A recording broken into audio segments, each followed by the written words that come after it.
Hi friends வணக்கம். இன்னைக்கு நம்ம டுடேஸ் குட் டே சேனல் என்ன பார்க்க போறோம்னா हिंदी प्रवीण पूर्वाதில் இருக்கக்கூடிய दक्षिण में हिंदी प्रचार आंदोलन का इतिहास.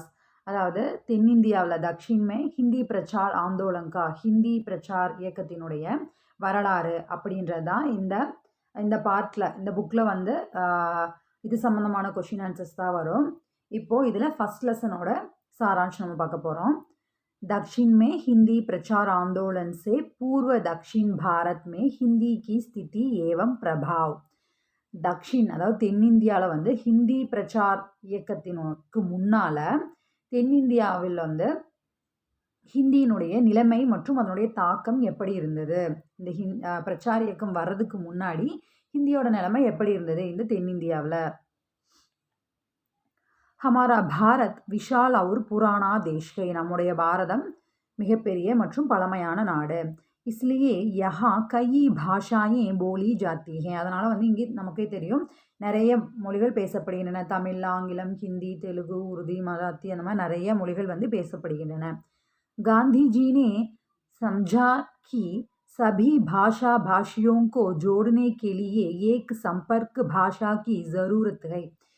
காந்திஜி அவர்கள் வந்து என்ன நினைச்சார் அப்படின்னா சபி பாஷா பாஷியோன் எல்லா மொழியை பேசக்கூடிய மக்களையும் ஜோடினை கேலியை இணைப்பதற்கு ஒரு தொடர்பு படுத்துவதற்கு ஒரு மொழி வந்து தேவை, அவங்க எல்லாத்துக்கும் பொதுவாக ஒரு மொழி தேவை அப்படின்னு வந்து அவர் நினைச்சாரு. उन्होंने इसके लिए हिंदी को चुना और हिंदी भारत में हिंदी का प्रचार किया. அதனால் வந்து அவர் ஹிந்தி மொழியை வந்து தேர்ந்தெடுத்தார். அந்த மாதிரி மக்களை எல்லாம் ஒன்றிணைக்கக்கூடிய ஒரு மொழியாக ஹிந்தி மொழியை அவர் வந்து தேர்ந்தெடுத்தார். அவர் दक्षिण भारत में மற்றும் வந்து தென்னிந்தியாவில் ஹிந்தியை பரப்பினார். मगर इससे पहले ही दक्षिण भारत के लोग हिंदी से परिचित थे.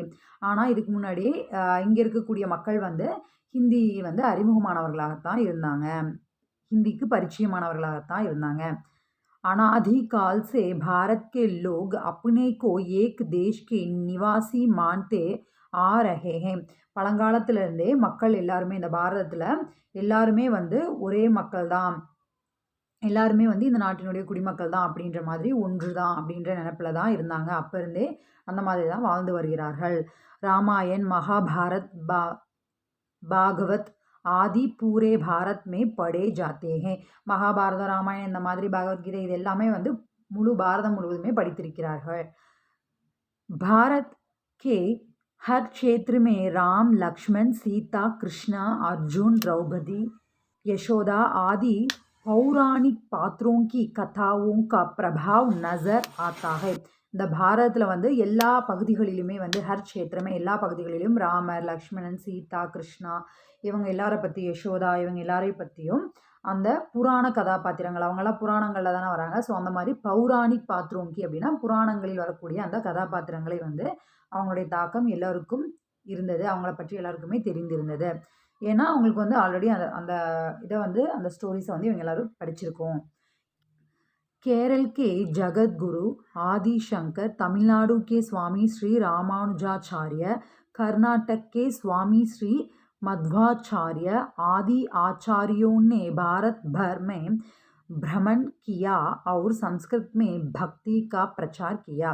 நம்ம மேலே சொன்ன இந்த கேரளத்தை சேர்ந்த ஜெகத்குரு, தமிழ்நாட்டில் வந்து ராமானுஜர், கர்நாடகத்தில் வந்து சுவாமி ஸ்ரீ மத்வாச்சாரியா இவங்க எல்லாருமே வந்து பாரதம் முழுவதுமே வந்து பிரமன் கியா, பாரதம் முழுவதுமே சுற்றி வந்து சமஸ்கிருதத்தினுடைய அவங்க சமஸ்கிருதத்து மேலே பக்தியை வைத்திருந்தார்கள், அதை வந்து பிரச்சாரம் செய்தனர்.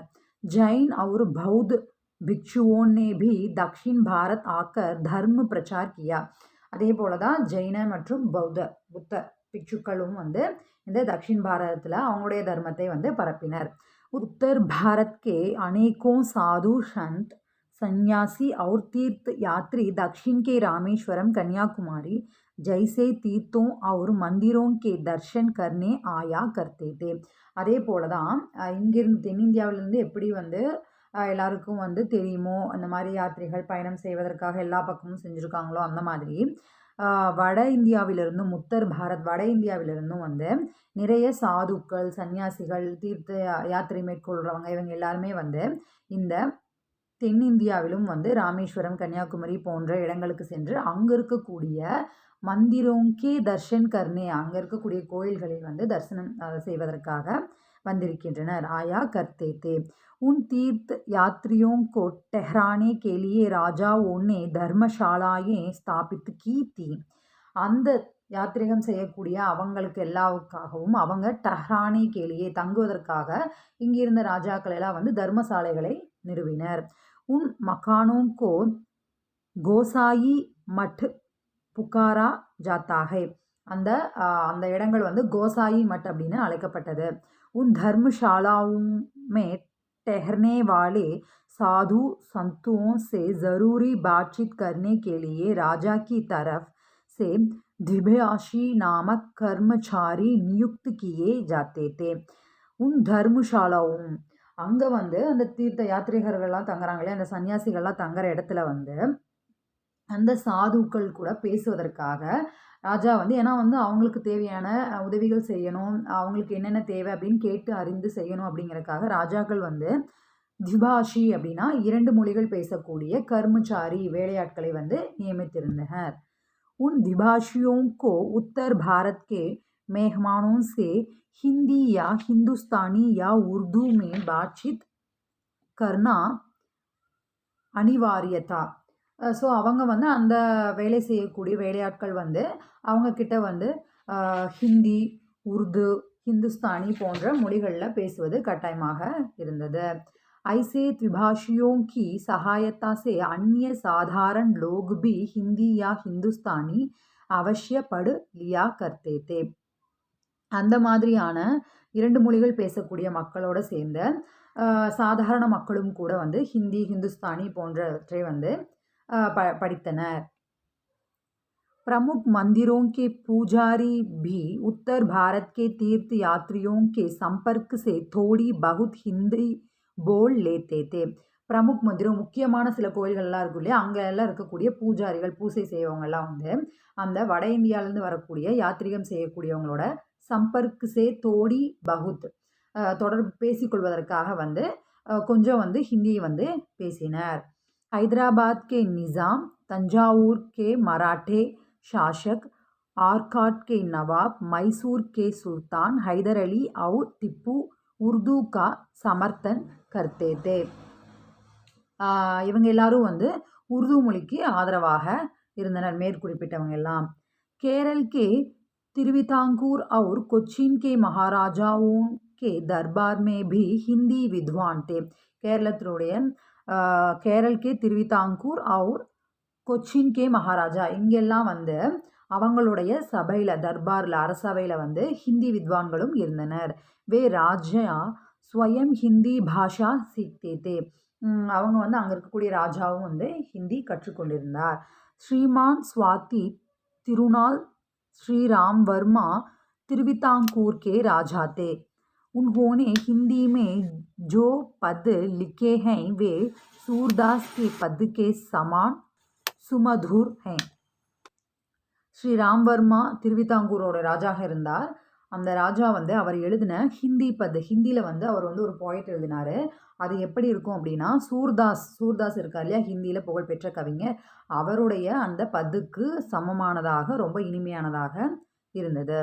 சங்கீத் मर्मज्ञों के बीच में उनका नाम आज भी आदर के साथ लिया जाता है.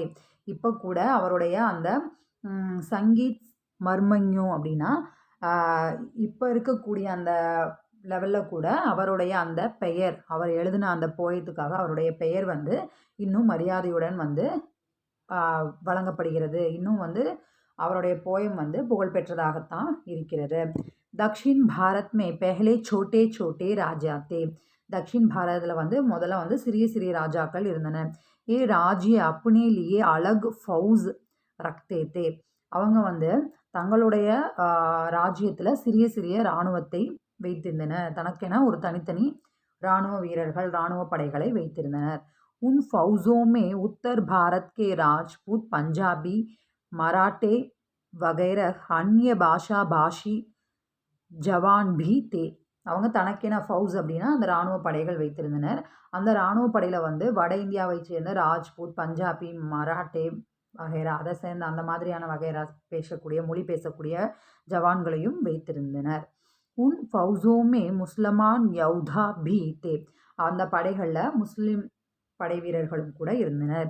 उनके साथ मिलकर काम करने के लिए दक्षिण के सैनिकों को हिंदी सीखनी पड़ी. அவங்களோடய சேர்ந்து வேலை செய்வதற்காக இங்கே இருக்கக்கூடிய தென்னிந்தியாவில் இருக்கக்கூடிய அந்த படைகளும் வந்து ஹிந்தியை கற்றுக்கொண்டனர். उन सैनिकों के संपर्क में आने वाले लोग खिचड़ी हिंदी सीख लेने का प्रयत्न करते थे. ஸோ அவங்க வந்து அந்த அவங்களுடைய தொடர்பு கொள்வதற்காக பேசிக்கொள்வதற்காகவும் அந்த மக்கள் வந்து ஹிந்தியை கற்றுக்கொள்வதற்கான முயற்சியை செய்தனர். அரब फारस और उत्तर भारत के व्यापारी दक्षिण में आकर व्यापार किया करते थे. அரபு பார்சிகம் அங்கே இருக்கக்கூடியவங்க எல்லாரும் வந்து உத்தர் பாரத்கே வியாபாரி மற்றும் வட இந்தியாவில் இருக்கக்கூடிய அங்கே இருக்கக்கூடிய வியாபாரிகளும் வந்து இங்கே தென்னிந்தியாவில் வந்து வியாபார் கியா கர்த்தே தே வியாபாரம் செய்து வந்தனர். उन व्यापारियों के साथ व्यापार करने के लिए दक्षिण के लोग टूटी फूटी हिंदुस्तानी का इस्तेमाल करते थे. அந்த வியாபாரிகளோட வந்து வியாபாரம் செய்வதற்காக இங்கே தக்ஷின் பாரதத்தில் அதாவது தென்னிந்தியாவில் இருக்கக்கூடிய மக்களும் வந்து சிறிய சிறிய அந்த ஹிந்துஸ்தானி மொழியை வந்து பயன்படுத்தினர். दक्षिण भारत की 4 भाषाओं के विद्वानों ने प्राचीन समय में हिंदी, पाली, राजस्थानी आदि भाषाओं के पौराणिक और धार्मिक ग्रंथों का अनुवाद अपनी अपनी भाषाओं में किया. தக்ஷின் தென்னிந்தியாவில் இருக்கக்கூடிய 4 பாஷாவும் கே வித்வான் அதாவது தமிழ், கன்னடம், மலையாளம், தெலுங்கு இவங்க இந்த எல்லா வித்வான்களும் வந்து பழங்காலத்தில் ஹிந்தி, பாலி, ராஜஸ்தானி போன்ற மொழிகளில் இருக்கக்கூடிய பௌராணிக் அவுர் தார்மிக் கிரந்த் புராணங்கள் மற்றும் அந்த தர்ம கதைகள் அந்த புத்தகங்கள் எல்லாம் இருக்கும் இல்லையா அதை வந்து அனுவாத் அப்படின்னா டிரான்ஸ்லேட் பண்ணி அப்படி பாஷாவுமே கியா தங்களுடைய மொழிகளில் டிரான்ஸ்லேட் பண்ணி எழுதினாங்க. दक्षिण के विद्वानों ने जैनों और बौद्धों के कई तत्वों और सिद्धांतों का भी अनुवाद किया. அந்த வித்வான்கள் எல்லாம் வந்து ஜைனம் மற்றும் வந்து புத்தம் அதில் இருக்கக்கூடிய தத்துவங்களை தத்துவம் அதில் இருக்கக்கூடிய பல தத்துவங்களையும் அவர் சித்தாந்தங்கள் அதாவது அந்த புத்த மதம் அப்படின்னா அதுக்குன்னு ஒரு கொள்கை அந்த சித்தாந்தம் அதெல்லாம் இருக்கும் இல்லையா அதையும் கூட வந்து அனுவாது கியா டிரான்ஸ்லேட் பண்ணாங்க. ऊपर की बातों से पता चलता है कि दक्षिण में हिंदी प्रचार आंदोलन से पूर्व ही लोग हिंदी से परिचित थे. மேலே சொன்ன விஷயங்களின் அடிப்படையில் நமக்கு பத்தா சல்தா ஹைக்கி தெரிய வருகிறது கி என்னென்னா தக்ஷின் மே ஹிந்தி பிரச்சார ஆந்தோலன் சே தக்ஷின் பாரதத்தில் ஹிந்தி பிரச்சார இயக்கத்துக்கு முன்னதாகவே வந்து மக்களுக்கு ஹிந்தியை பற்றி அறிமுகம் ஆகியிருக்கிறது. दक्षिण में हिंदी का प्रचार धार्मिक, राजनैतिक, सैनिक, व्यापारिक एवं साहित्यिक कारणों से अवश्य हुआ करता था. இங்கே தக்ஷின் பாரதத்தில் வந்து அந்த தர்மம் அப்புறம் வந்து அரசியல் சம்பந்தமாக படை சம்பந்தமாக வியாபாரம் இது எல்லாவற்றுக்காகவும் வந்து ஹிந்தி உபயோகப்படுத்தப்பட்டிருக்கிறது. इसलिए हिंदी दक्षिण के लोगों के लिए एकदम नई भाषा नहीं रही थी. இதுலேருந்து நமக்கு என்ன தெரிய வருதுன்னா இந்த தக்ஷின் பாரதத்தில் இருக்கக்கூடிய மக்களுக்கு முற்றிலுமாக இந்த ஹிந்தி பாஷா வந்து புதுமையானது அப்படின்னு சொல்ல முடியாது. ஏன்னா வந்து ஆல்ரெடி அவங்களுக்கு வந்து அது பரிச்சயமானதாகத்தான் இருக்கிறது. ஓகே ஃப்ரெண்ட்ஸ், நான் எடுத்த இந்த சாராம்சம் உங்களுக்கு புரிஞ்சிருந்ததுன்னா இந்த வீடியோவை லைக் பண்ணுங்கள். இதே மாதிரி பிரவீன் பூர்வாத் படிக்கிறவங்க ஃப்ரெண்ட்ஸ் எல்லாருக்கும் இதை ஷேர் பண்ணுங்கள். ஞாபகமாக நீங்களும் நம்ம சேனலை சப்ஸ்கிரைப் பண்ணிக்கோங்க. ஓகே ஃப்ரெண்ட்ஸ், பாய்.